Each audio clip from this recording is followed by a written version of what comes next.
ইতালিতে যেতে ইচ্ছুক যারা তাদের কমন একটি প্রশ্ন 2026 সালে ইতালিতে যাওয়ার জন্য কিভাবে আবেদন করবেন এবং কার মাধ্যমে আবেদন করবেন, খরচ কত হবে।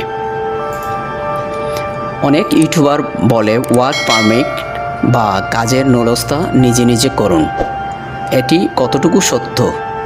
আসলে কি নিজে নিজে কাজের ভিসা করা যায় কিনা তা বিস্তারিত জানতে ভিডিওটি দেখুন। আসসালামু আলাইকুম। আপনি যদি আমাদের চ্যানেলে নতুন হয়ে থাকেন তাহলে রিকোয়েস্ট করব সাবস্ক্রাইব করতে, এতে করে আমরা নতুন নতুন ভিডিও মেক করতে উৎসাহিত হব। আর ইতিমধ্যে সাবস্ক্রাইব করে থাকলে আপনাকে আন্তরিক ধন্যবাদ। আমরা সাধারণত চ্যানেলের জন্য ট্রাভেল ও টেকনোলজি বিষয়ক ভিডিও মেক করে থাকি। 2026 সালে সরকারিভাবে ইতালিতে 1,64,850 জন শ্রমিক নেবে, যা 2026 সাল থেকে 2028 সাল পর্যন্ত মোট 4,97,550 জন কর্মী নিয়োগের একটি অংশ। এই শ্রমিক নিয়োগের প্রক্রিয়াটি মূলত ইউরোপীয় ইউনিয়নের বাইরের দেশগুলোর জন্য, যেখানে বিভিন্ন খাতের ঘাটতি পূরণের জন্য কর্মী নেওয়া হবে।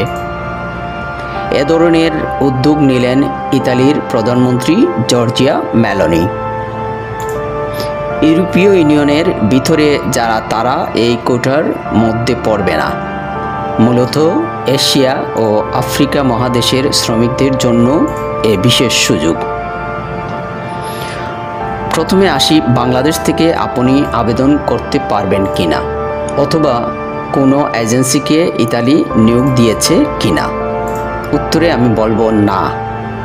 অতএব কেউ যদি আপনাকে বলে বাংলাদেশ থেকে বসে ইতালিতে আবেদন করে দেবে, এ বিষয়টা সম্পূর্ণ মিথ্যে। আসলে এ ধরনের সুযোগ হয় না। দ্বিতীয় বিষয়টা, তাহলে আবেদন কিভাবে হয়। ইতালিতে শ্রমিক নিয়োগের জন্য সরকার কর্তৃক নিয়োগ সংস্থা আছে, অথবা ইমিগ্রেশন উকিল অথবা ইতালিতে যারা অবস্থান করে তাদের মাধ্যমে করতে পারবেন। কারণ আবেদনের সময় নিয়োগকর্তা অথবা নিয়োগ প্রতিষ্ঠানের কাগজপত্র জমা দিতে হয় এবং সময় সময় ন্যূনতা প্রদানকারী সংস্থায় হাজিরা দিতে হয়। অন্যদিকে ন্যূনতা প্রদানকারী সংস্থা যাচাই বাছাই করার জন্য নিয়োগকর্তা বা নিয়োগকারী প্রতিষ্ঠানের সাথে যোগাযোগ করে সিদ্ধান্ত নিয়ে থাকে। সেজন্য ইতালিতে অবস্থান না করলে সেটা কখনো সম্ভব না।